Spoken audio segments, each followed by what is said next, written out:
The living standards have deteriorated significantly in the last 3 years. Previously, most people here would have accessed markets in Donetsk. Okay, they would go there for their shopping. Most people worked in Donetsk. Now they've basically lost access to this community.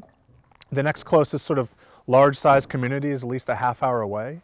And this is an area where incomes average less than $100, even as low as $50 to $60 a month, okay? And to go to the next community to do your shopping or purchase coal or something like that, it's probably going to cost you about between $5 and $10 round trip, okay? So you can imagine, just to give you some perspective, that you know, it's really difficult for people to afford even to go do their shopping, let alone afford the products whose prices have increased because of the conflict.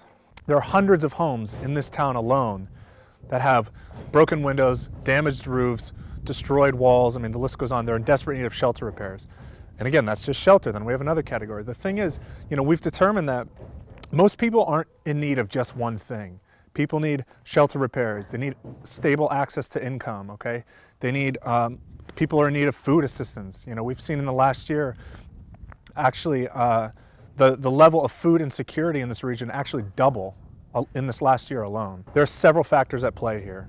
It's especially complex on the non-government side, okay? Where people are really suffering from sort of an economic embargo that's sort of crippling the region, okay? So goods are not able to move freely across the contact line. That's one of the biggest issues, and it's driving up prices, especially on the non-government side, but also in these sort of frontline communities on the government-controlled side, okay? We've seen an increase in people returning to their homes, okay? So during the sort of the peak of the conflict, people left to different parts of Ukraine or to neighboring countries, but they couldn't stabilize their situations there. They couldn't find stable incomes, okay, and they exhausted their resources, so they've had to return to their homes, but they're returning, yes, they have a home here, but they have nothing else, no jobs, stable access to income and things like that. So there are just a lot of factors that have actually made this situation worse.